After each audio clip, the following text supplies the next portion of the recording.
आज सुनिए O Henry की भावुक कहानियों में से एक उपहार। एक ऐसी कहानी जो आपको प्रेम का असली अर्थ महसूस कराएगी। $1.87 बस, और इसमें से 60 सेंट पेनियों में थे। पेनियाँ जो 1-2 करके बचती थी पंसारी, सब्जी और मांस वाले से तब तक मोल भाव करके जब तक यह महसूस कर गाल लाल ना पड़ जाते थे कि यह सरासर बहुत ज़्यादा कंजूसी है। डेला ने इसे 3 बार गिना।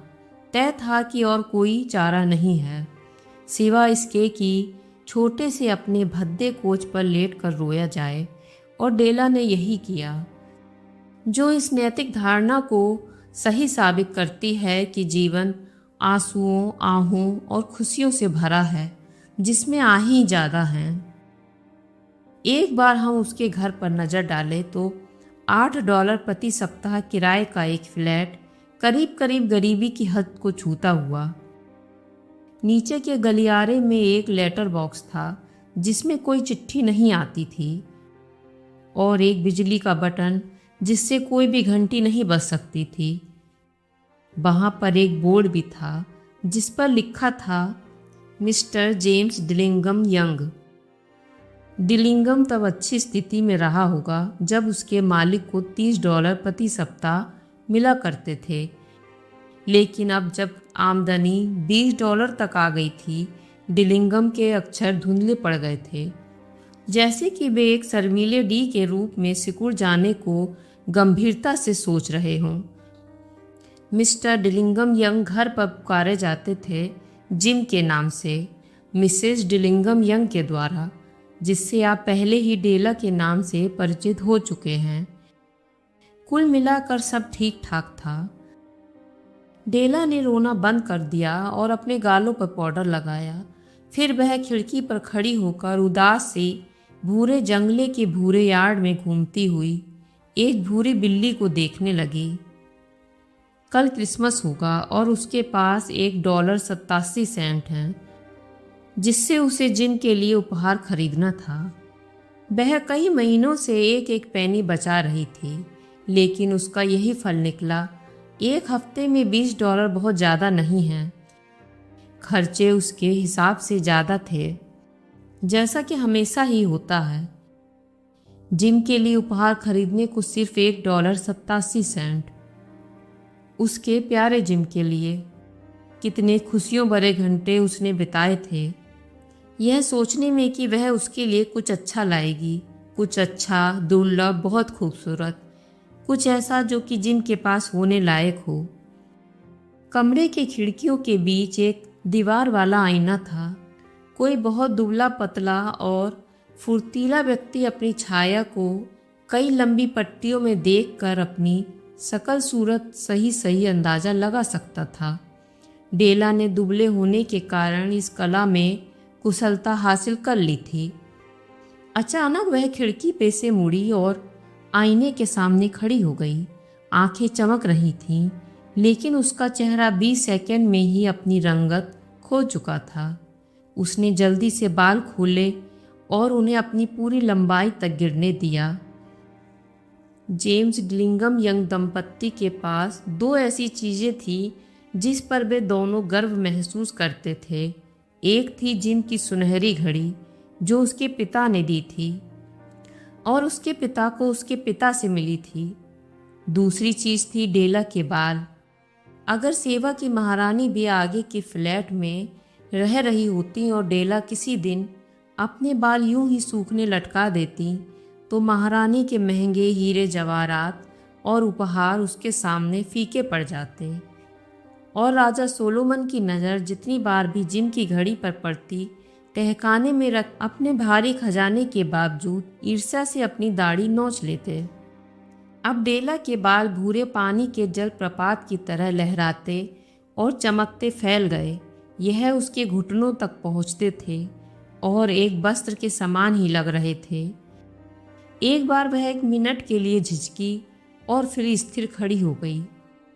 उसने पुराना भूरा जैकेट और भूरी टोपी पहनी, आंखों में कायम उसी चमक के साथ वह दरवाजे से बाहर आई और सीढ़ियों से होते हुए सड़क पर निकल गई।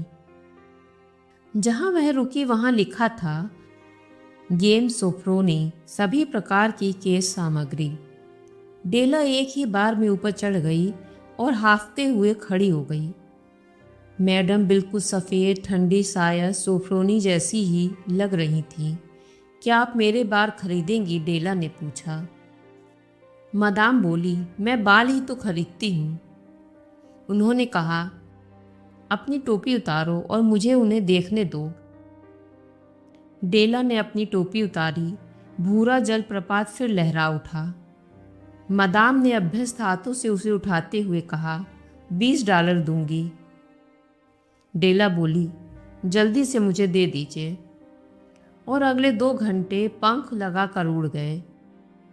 इसी के साथ हमारे भूरे जलप्रपात की धारा भी सूख चुकी थी और डेला वह जिम के उपहार के लिए दुकानें छान रही थी। उसने आखिरकार वह उपहार पा ही लिया। निश्चय ही जिम के लिए ही बना था। यह एक प्लेटिनम की चैन थी जिसका डिजाइन सीधा साधा था, अपना महत्व केवल चीज से दिखाता हुआ, ना कि भड़कीली सजावट से, जैसा कि सभी अच्छी चीज़ों में होना चाहिए। यह घड़ी के लिए भी लायक था। जैसे ही उसने उसे देखा वह जान गई कि इसे जिम का ही होना चाहिए। यह उसी के जैसा था, शांत और कीमती। दोनों चीज़ें दोनों में समान थीं। इसके लिए उसके पास से $21 चले गए और वह 87 सेंट के साथ जल्दी जल्दी घर चली आई। अपनी घड़ी से इस चैन के साथ जिम शायद लोगों के बीच भी समय देखने के लिए उत्सुक होगा। घड़ी जो कि अद्भुत थी, वह कभी कभी उस पर चुपके से नज़र डाल लेता था क्योंकि उसमें पुरानी चमड़े की पट्टी थी, चैन की बजाय। जब डेला घर लौटी तो उसके नशे का स्थान चिंताओं और दुश्चिंताओं ने ले लिया था। उसने अपने घुंघराले करने वाले कर्लर निकाले, गैस जलाया और उस कसर की भरपाई करने में जुट गई जो उसकी उदारता और प्यार के कारण हुई थी। यह हमेशा बड़ा काम होता है प्रिय दोस्तों, शायद पहाड़ ढहाने की तरह। 40 मिनट के अंदर उसका सिर छोटे छोटे छल्लों से भर गया, जिससे उसकी शक्ल किसी शैतानी स्कूली लड़के जैसी लगने लगी। उसने आईने में अपनी शक्ल देर तक सावधानी से नाप जोख कर देखी। उसने अपने आप से कहा, अगर जिम ने मुझे मार ना डाला, दूसरी बार देखने से पहले ही वो वह कहेगा कि मैं कोरस गाने वाली लड़की जैसी लग रही हूँ। लेकिन मैं कर ही क्या सकती थी? ओह, क्या कर सकती थी मैं $1.87 में। 7 बजे कॉफ़ी बन चुकी थी, फ्राइंग पैन स्टोव पर चढ़ चुका था और चाप बनने के लिए तैयार था। जिम कभी भी देर नहीं करता था। डेला ने चैन अपने हाथ में ले ली और दरवाजे के पास वाले टेबल पर बैठ गई। उसने नीचे की सीढ़ियों पर उसके कदमों की आहट सुनी और एक पल के लिए सफ़ेद पड़ गई। उसकी आदत थी रोज़मर्रा के छोटे छोटे कामों के बारे में भी छोटी छोटी प्रार्थनाएं मन ही मन करने की। अभी भी वह फुसफुसाई, हे भगवान, वह सही सोचे कि मैं अब भी सुंदर हूँ। दरवाज़ा खुला, जिम अंदर आया और उसने दरवाज़ा बंद कर दिया। वह दुबला और गंभीर लग रहा था। बेचारा वह सिर्फ 22 साल का था और परिवार का बोझ भी उठा रहा था। उसे एक नई ओवरकोट की जरूरत थी, जबकि उसके पास दस्ताने भी नहीं थे। जिम दरवाजे पर रुक गया, बिल्कुल स्थिर, जैसे कि कोई सिखाया हुआ कुत्ता केवल गंध पर स्थिर हो जाता है। उसकी आंखें डेला पर जम गई थीं और उसमें ऐसा भाव था जिसे वह पढ़ नहीं पा रही थी। यह उसे डरा रहा था। यह भाव न गुस्सा था, न नाराजगी, न भय, न आश्चर्य। कोई भी ऐसा भाव नहीं जिसके लिए वह तैयार थी। वह सिर्फ उसी अजीब भाव के साथ उसके चेहरे को घूरे जा रहा था। डेला टेबल पर से उतरी और उसकी तरफ बढ़ी। जिम डार्लिंग, वह रोनी सी होकर बोली, मुझे इस तरह से मत देखो। मैंने अपने बाल कटवा लिए हैं और बेच दिए हैं, क्योंकि मैं क्रिसमस पर तुम्हें कोई उपहार दिए बिना जीवित नहीं रह सकती थी। ये फिर बढ़ जाएंगे, तुम बुरा नहीं मानोगे ना? नहीं ना, मुझे ये करना ही पड़ा। मेरे बाल बहुत जल्दी बढ़ते हैं। आओ मैरी क्रिसमस कहें जिम और खुश हो जाओ। तुम नहीं जानते हो मैं तुम्हारे लिए कितना प्यारा, कितना अच्छा उपहार लाई हूँ। जिम ने बड़ी मशक्कत से पूछा, तुमने अपने बाल कटा लिए? जैसे कि वह अब तक बड़े मानसिक श्रम के बाद भी यह बात ना समझ पाया हो। डेला बोली, कटवा लिए और बेच भी दिए। क्या तुम मुझे पहले की तरह नहीं चाहते? मैं तो बालों के बिना भी मैं ही हूं ना, है ना? जिम ने अजीब तरह से कमरे भर में देखा। वह बोला, तुम कहती हो तुम्हारे बाल चले गए? लगभग मूर्खतापूर्ण भंगिमा में, तुम्हें उसे खोजने की जरूरत नहीं है क्या? डेला बोली, वह बेचा जा चुका है। मैं तुम्हें बताती हूँ, उसे बेच डाला मैंने। यह क्रिसमस के पहले की शाम है जिम। मेरे लिए अच्छे बने रहो, क्योंकि ये तुम्हारे लिए गए हैं। शायद मेरे सिर के बाल गिने जा सकते थे। वह अचानक गंभीर मधुरता से बोली, लेकिन तुम्हारे लिए मेरे प्यार को कोई नहीं गिन सकता। जिम को लगा जैसे वह सम्मोहन से जल्दी जग गया हो। उसने अपनी डेला को घेर लिया। और अब 10 सेकंड के लिए हम जरा दूसरी दिशा में सोचते हैं। $8 प्रति सप्ताह या 1 मिलियन प्रति वर्ष, क्या फर्क पड़ता है? कोई गणितज्ञ या बुद्धिमान आपको जवाब दे देगा। ये दोनों विद्वान बड़े महंगे उपहार लाए थे, लेकिन क्या वे उनके लिए काम के भी थे? इस अंधेरे बिंदु पर बाद में रोशनी डाली जाएगी। जिम ने अपने कोट से रंगीन कागजों से लिपटा एक डब्बा निकाला और उसे टेबल पर फेंक दिया। वह बोला, मेरे बारे में तुम गलत मत सोचना डेला। मैं नहीं सोचता कि बाल कटवाने, शैम्पू लगाने या कोई और कारण तुम्हें मेरे नापसंद करने लायक बना सकता है। लेकिन यदि तुम इस पैकेट को खोलोगी तो जान जाओगी कि मैं एक पल स्थिर क्यों हो गया था। सफ़ेद उंगलियों ने जल्दी ही डोरी और कागज़ को फाड़ दिया और अब तक खुशी की जोरदार चीख और फिर आहा। तुरंत एक और ताना बदलाव, आंसू, रोना चिल्लाना, जिसे रोकने के लिए घर के मालिक को सांत्वना देने वाली पूरी ताकत का उपयोग करना पड़ा, क्योंकि वहां कंघियां पड़ी थीं। कंघियों का जोड़ा बगल के और पीछे के, जिसे ब्रॉडवे के शो केस में देखकर डेला पाने को ललचाती आया करती थी।